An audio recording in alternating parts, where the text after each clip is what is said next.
Yang ni saya beli dekat kolektor lah geng. Saya bukan beli dekat kedai, saya beli dekat kolektor yang sudah tidak collect lagi. Jadi saya boleh dapat harga yang murah lah sebenarnya.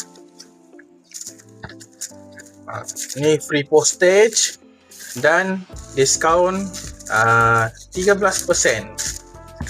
13% ke 12%, saya pun tidak ingat. Jadi murah lah geng, murah daripada kau beli yang pack Pokemon tu kan satu 40, satu pack kan boleh dapat 40, paling murah pun ada yang 50. Kalau yang lama-lama lagi mahal. Jadi bagus beli terus yang hit. Tak payahlah fikir-fikir, hemat budget, dapat card yang hit terus, bukannya card common tu lah. Rugi. Jom tengok. Jadi total kad ni ada dalam 25 lah geng. Cuma seller tu sudah bagi tahu saya yang dia punya top loader ni limited. Jadi dia akan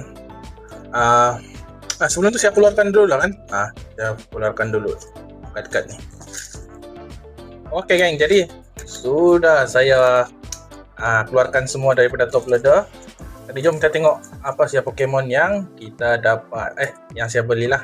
Yang pertama, Malamar, Swinub ataupun Swinub, Maractus, Snitotic, Speedox, Electrike, Ambipom,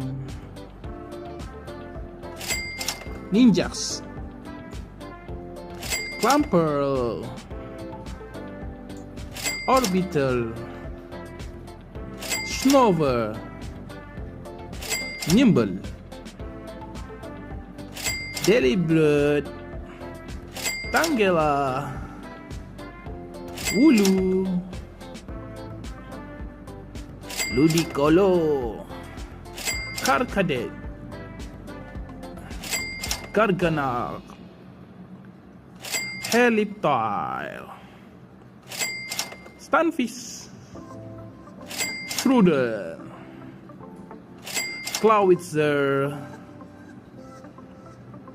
Toxtricity, Lycanroc, dan Togedemaru. Oh, itu saja geng. Bye bye.